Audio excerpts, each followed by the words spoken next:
And joining us on the line, Kunene, owner of Weekly Expose. We have Richard Chemley. He's a legal strategist joining us via Skype. Ms. Suraya Bibi Khan, South African Women in Dialogue leader, and Nworo Okwonko, a legal expert. The lines are open 011-542-2186, or you can join us on Skype. We'll start with you, Ms. Khan, in your reflection on how this has played out, particularly in the allegations of Deputy President Cyril Ramaphosa having multiple partners. We've seen the lady in question taking this matter to court. Where does where does one draw the line in reporting such a case, especially where it involves a prominent figure? Well, Cindy, I must admit that I've been caught unawares in relation to the topic. I have not been following any of the discussions that's been going on. I just received something to say, okay, fine. This is the interdict ruling that he has to remove the videos of a woman that was alleged to have an affair with Cyril Ramaphosa. It's the question of the privacy case that's prioritized. And the Judge Railing's judgment on Friday in the South Gauteng High Court for me is really welcome, because we do not seem to understand when we cross the line. And women's privacy outweighs the public interest and freedom of expression. I agree with that wholeheartedly. The problem is we do not understand, and we do not want to understand, the question of family values. What goes on in people's bedrooms or private spaces is their business. We do not get involved in that unless the woman feels that she is aggrieved and she comes out and she lays the charge. It is not for anyone else to come and use, because business is about risk. I understand it. Business is about risk and speculation for income and the whose experience. You know, you can't constantly stay in interest. All right, please stay on the line. Let's get a response from Kunene with Ms. Khan saying, the South African dialogue around gender-based violence, and that women generally have been objectified and not necessarily adequately represented and protected in society, and that the judgment is correct. What's your view? Hello? Hi, Kenny. Can you hear me? Yes, I can hear you, Cindy. Good evening. Yeah, no, you said, in terms of the privacy of the individual in this case, it's not the deputy president, who is a public figure, who's running for the presidential candidacy. It is somebody who is associated or who's alleged to have been associated. Don't you think that her rights were violated in the expose?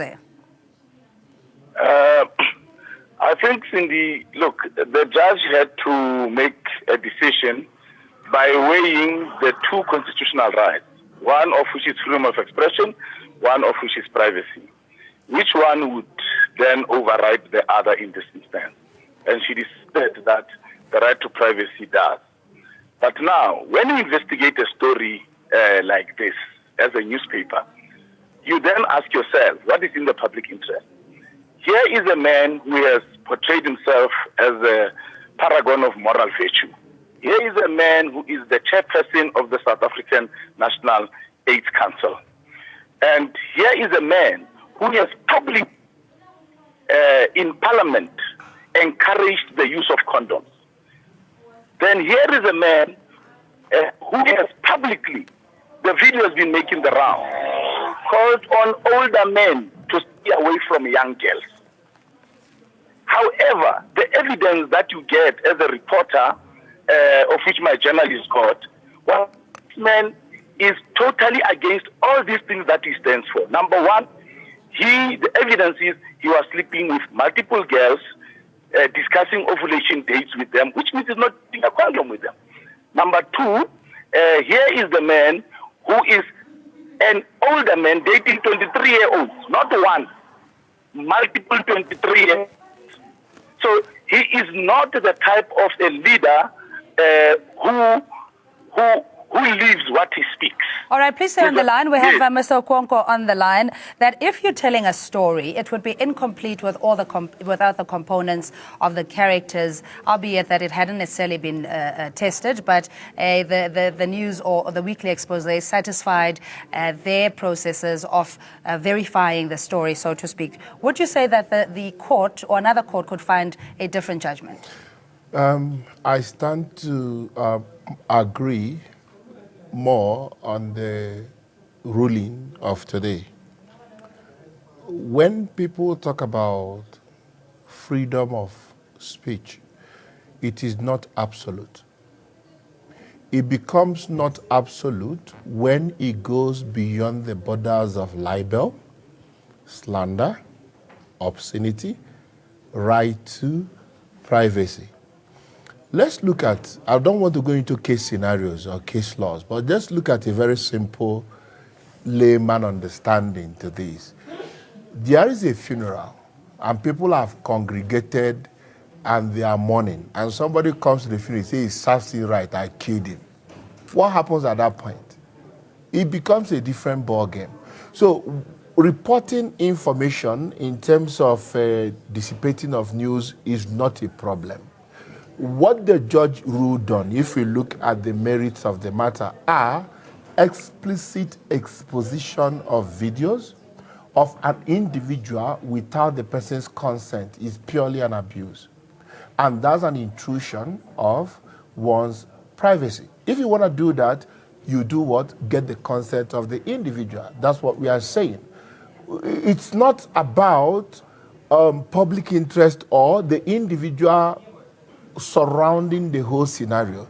It's about who brought the matter to the law court for indictment. So Kenny, what Mr. Okonkwo is saying essentially is that you could have just left it at the names that were doing the rounds and the memes as well, as opposed to now also adding the audio-visual material. Everybody else is missing. And what the judge refused to hear, which is on record, is that the lady called me on the 3rd, which is a Sunday, from a private number, after she saw a story that was run by Weekly Expose on the names that were leaked, that were sent to the deputy president. And the lady was trying to do a deal with me. And in doing so, I then said to her, send me videos that as a sign of cooperation for me to do this deal with you. Send me more videos that are more explicit than what I have, or send me videos to prove the things that I don't have. She sent me videos. I created an email address. She sent me those videos from her email address. Yeah. It is there. But was now the she comes around, yeah. and our argument was that was in a way consent. All right, just hold on. We'll test that. I just want to take a caller. Dipuo and Alberton, good evening to you. How are you, Cindy? I'm well. How are you? I'm okay. Before I go on, I would like to commend Ntate Kunene. You're doing a good job. You are showing and exposing this quickie clean like Ntate Ramaphosa. And I would like to ask this other guy there who supports the fact that this is a private matter. Why would Ntate Ramaphosa condemn old people who are sleeping with young women if that is private? Ntate Kunene, mu expose the bold and the beautiful. Thank you. Ralebo Hamed Dipuo in Alberton. Ms. Khan, just getting back to, being a public figure, of course, it's fair game to criticize leaders and scrutinize their conduct. But in this case, if it's by association, do you as an individual then relinquish your right to privacy because of the proximity you have to the prolific person? Cindy, I must laugh because in my faith as a Muslim, we call this fitna. We call this, I don't know what the correct word is in English, but we stir up, And it's more about the sensationalization. I listened to Tate Kunene and what he was saying, all the things, but it also goes down to the whole question of where we're moving to in our country and what kind of political and character assassinations will be taking place. You'll be hearing so many things. And for me, as a civil citizen from the community, I think we are at a breaking point in relation to what's being thrown at us. So we tend to get so that I switch off. I don't watch news. I try not to read because it's discerning, and we look at what we were given in '94, how we tried to build, and I understand we were a very small percentage of the country who fought in the struggle. Nowadays everybody was involved, but that's fine, because they must get involved now to say we're active citizens. But what's being thrown at us now constantly, I don't even know where we're going to go. When I listen to women speaking, they are becoming so disenfranchised in relation to politics. And we don't need that. We need women to get more involved, to understand, not to be involved in character assassination. Take the person in the ability that they have or do not have. But we get to such a level that I'm afraid. Even coming onto this show, I was like, I don't know what the details are. I haven't read anything. I don't understand. Kunene said something. The speaker said something. I've said my word. We will have points of view, but no one, not the media, not any individual, not a group or a collective can say they can see 360 degrees. Nobody can say, I know everything. We certainly appreciate, we certainly appreciate you also in terms of your perspective. I just want to test the one argument that by virtue of sending the videos that were requested, is that a consent from the lady in question, as Mr. Kunene was saying? What Mr. Kunene said is that the lady called him from a private number and decided to strike a deal. Now, that deal is between her and Kunene that led to the woman sending the videos to Kunene. But there was no agreement, to the publishing. You can't decide a matter from one person or one source. We need to hear the lady's own viewpoint to find out if she gave the consent. But for her to have gone to court simply means she never gave the consent. And the deal he was trying to strike with Kunene, we are not told what the nature of the deal. Is it the nature of the deal that I cannot get this online and I need help to get it online for people to see? So if that was the scenario, then the basis for taking Kunene to court would not have materialized. Okay, we'll find out if Mr. Kunene will appeal. We have Bongani. Good evening to you. Thanks for calling. Good evening, Sissy. Yes, sir. I'm so disappointed with the courts of South Africa. I'm so disappointed with the people who are always saying we have to make sure that we talk everything in public. Then where we are drawing the line? Because Mr. Kunene, Cyril Ramaphosa can say, no, I didn't do that. How can we know exactly he did that? Because he's the one that we trusted.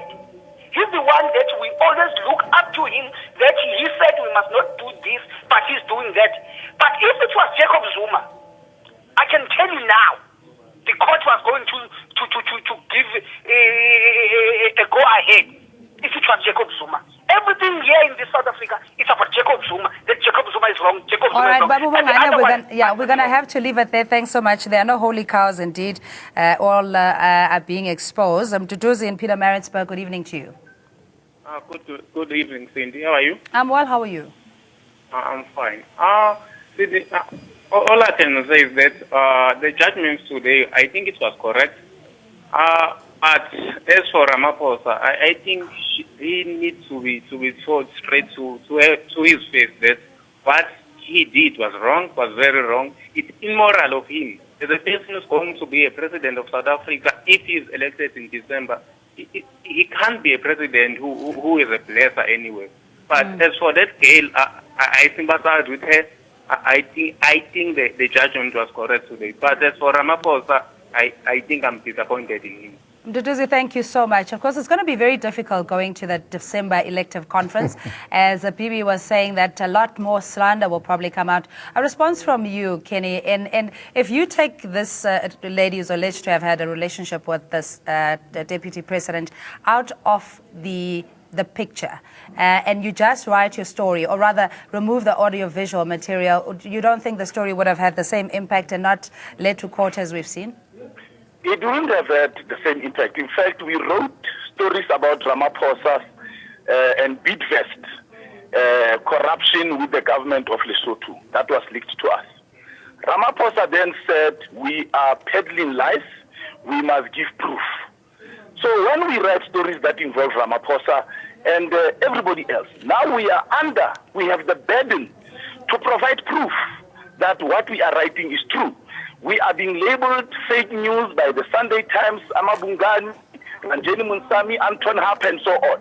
So as an up-and-coming website, online newspaper, we have the burden of making sure that we are understood and seem to be credible, because that's what we are. We investigate our stories. So all that I'm saying, Cindy, is the judgment was critical. I think it is a win for ordinary people, because the mainstream media has invaded people's privacy for a very long time. However, we were not reckless as Weekly Expose. We bled the video. All that we wanted to do is for people to know that there is evidence, because we are being dismissed as fake news. Yeah, by okay. By the architects of fake news. Let me just say my last sentence. My last sentence is, in everyone condoning the behavior of Ramaphosa, no one is saying, none of the feminists and organizations are saying, Ramaphosa, there's evidence from the emails that you have slept with these girls without a condom. Yet you are promoting condoms. You are the chairperson of the AIDS Cancer. Number two, in closing, Cindy, I want to say that this will come back to haunt the very same people. Nobody is talking about the fact that Ramaphosa did not deny the authenticity of the emails. Even the girls did not deny the authenticity of the emails. All that they are saying is their emails were hacked. These things were found illegally. Yeah. But they are not denying the content. All right, just quickly, have you taken the videos off your website? We have taken them off. We are law-abiding online newspaper. We have accepted the court. We are studying the documents. And in the event legal advice tells us that we can go appeal, we will do so. But for now, we have taken them down. All right, please stay on the line. The story we will continue to write. We will continue to write on the other information that we have, and those who are calling in and giving us more of his infidelity, we are going to write about it. All right, just stay on the line, please, Kenny. We have Richard Chumali. He's a legal strategist. Richard, thanks so much for joining us. Very quick question. In the public interest, particularly when it comes to a public representative as the deputy president, how much are we entitled to know, and the consequences of those that are associated or implicated with him, the level of protection that they deserve? Right. So firstly, Mr. Kunene rightly points out that this is a very important case, and law students will probably be studying it for a while to come. In terms of the public interest, it's also justified to write about the story, as you correctly pointed out. But we're not yet at the point where publication of the video is A, necessary, and B, justified in terms of the public interest. Okay, in this case, though, if the publication argues that they have been suspicious, or rather that they were called not being credible, that they needed to give even more evidence to prove that this case has been, or rather the story has been well researched, do you say that still with that material they could have held back? It wasn't necessary? Absolutely. Remember, it's not the function of the media to have an impact. It's the function of the media to report. And if people don't believe in the reporting of the material, then there are methods legally to release the material through steps. In this instance, if they were sued for defamation, or they could have gone to court in camera, which is in secret, and shown the evidence, and then in secret had the court indicate that the story is justified. But in order to just blatantly leak out, well, they claim they had the consent, which is another issue. But to leak out the information in terms of the audiovisual is an infringement on the privacy that's unjustified at this point. Richard, thanks so much. Mr. Okonkwo, the material is already out there. It's probably gone viral, or it's sitting in somebody else's hands that could potentially publish this. So the liability, albeit on Mr. Kunene and the weekly expose, what happens now in the defamation of protecting one's privacy and character if the material is in the public domain anyway? Well, you can protect what you can protect and stop what you can stop. The essence of the judgment is that it was wrong of Kunene's online publication to have published it. Therefore, they gave a ruling. What it serves is now as a deterrence and as a precedent that no other person will use it in an abusive manner. Because if you use it in an abusive manner, quoting you got it when it was online, then you get sued by the person. So it doesn't help anybody to toe that line. But I do understand the line of argument for Mr. Kunene. What he's saying is that this is a man whom we have looked up to, who we see to be this and is not that. But I think at the same point, at the same juncture, the issue of morality, the issue of misconduct, the issue of deception is an internal party structure they have to deal with. If they feel that their image is not going to be damaged, then he can run. If they feel it's not going to be a colossal liability, it's up to them. This thing happened in the past president of United States of America, Bill Clinton, in the Lewinsky scandal. He just came up and apologized to the nation, and the wife stood by him. And this is the same thing the wife have done in Syria. He said, yes, we've discussed it. And I mean, if the woman of the house does not have a problem with, then we look at the party he's representing. Okay, Mr. Okonkwo, I'm afraid we're out of time, but thanks indeed for your perspective.